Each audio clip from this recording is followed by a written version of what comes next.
एउटा यस्तो समूह बनाएको छ नि अहिले, त्यो समूह नेपाल विरोधी छ, त्यो अर्कै देशको समर्थक छ, कोही भारतको समर्थक होला, कोही चीनको समर्थक होला, कोही अमेरिकाको समर्थक होला, तर त्यो बढी पश्चिमा समर्थक छ।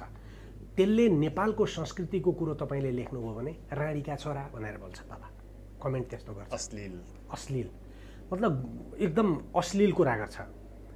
अर्को एउटा के भन्दाखेरि नेपालका विद्वानहरूले, नेपालका विज्ञहरूले रिसर्च गरेर लेखेका आर्टिकलहरूलाई यो चोरेर लेखेको हो भनेर अफवाह क्रिएट गरिदिन्छ।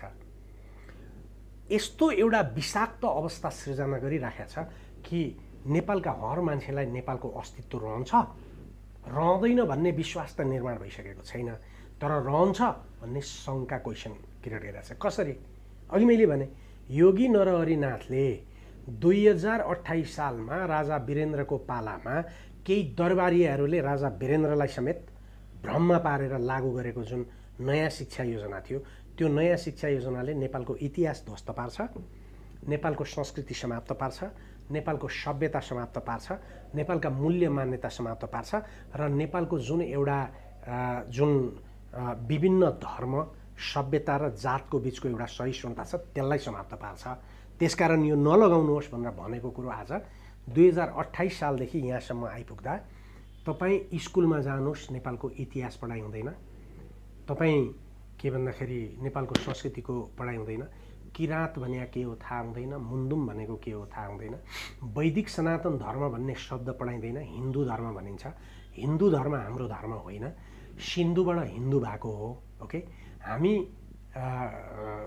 जसले वेद र उपनिषदहरू मान्दछ त्यो खस सभ्यता तपाईको काश्मीरबाट आएको, खासमीरबाट आएको, खासमीरमा बस्नेहरू खस भएर त्यहाँबाट आएको हो। अनि के बताइदियो भन्दा होइन यी त भारतमा मुसलमानले खेदेर पो यहाँ आएका त, अनि मुसलमान खेदेर आएका भन्दाखेरि केही मङ्गोलियन भन्ने आफूलाई के भन्छन्, बाहुन र छेत्री जति इमिग्रेन्ट हुन्। अनि बाहुन र छेत्रीले के भन्न थाले भने यो राई लिम्बू भने चाहिँ उता बर्मातिरबाट भागेर आएका। यस्तो लडाइँ सृजना गरिदियो कि कता कता यो म जतिको मान्छे, म जतिको एउटा देशभक्त, म के घोषणा गरेर मान्छे हुँ भन्दाखेरि देशभक्तिको बारेमा बोल्न डराउँदिनँ।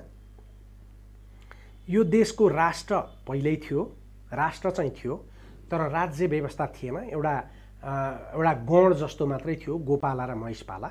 जब किराँतहरूले पहिलोचोटि राज्य सत्ता आफ्नो वंश स्थापित गरे, यलम्बरले राज्य व्यवस्था बनाए, सेना राखे, कर प्रणाली राखे, उनी निर्वाचित राजा थिए।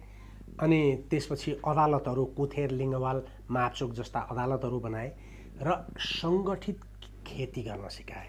धान रोप्न, कोदो रोप्न उनले सिकाए। त्योभन्दा अगाडि हामी या त शिकार गर्थ्यौँ, या त दुध दही खान्थ्यौँ, या चाहिँ आफै फलेका चिज मात्रै फरेजिङ एजमा थियौँ।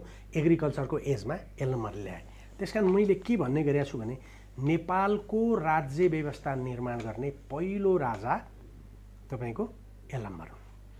मानदेव नेपालको टुटे फुटेको देशलाई एकीकरण गर्ने पहिलो राजा हुन्। नरेन्द्र देव नेपालमा फेरि भारतीयहरूको मगधको हस्तक्षेप समाप्त गरेर नेपालको राज्य व्यवस्थालाई सशक्तिकृत गर्ने र चीनबाट सिल्क रोडको मार्ग छामा गुदाओ, यो चाहिँ प्राचीन घोडा चिया बेच्ने घोडा बाटो भन्ने सिल्क रोडबाट काठमाडौँलाई यति धनी बनाउने र पाल्पा र तपाईँको गोर्खा, त्यसै गरी तपाईँको धुलीखेल र यो के अरे माथि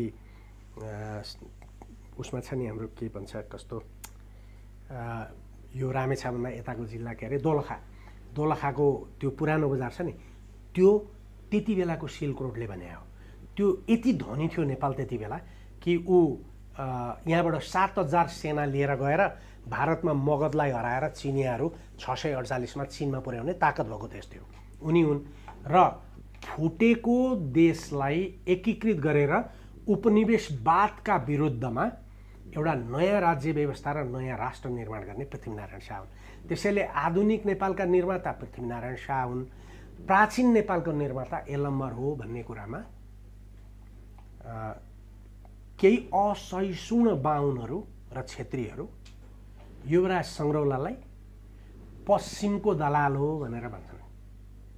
मैले लेखेका किताब, मैले संस्कृतिको गरेको कुरा, यो कुरो बुझ्दैनन्। र र यी सबै कुराले बेला बेला मलाई पनि के लाग्छ ध्रुवजी भन्दाखेरि कतै मैले नेपालमै बसेर छोरीहरूलाई पनि यी राखेर गल्ती त गरिनँ भने म बाटोमा हिँड्दा हिँड्दै देशका लागि गोली हानेर खान तयार भएको मान्छे हुँ।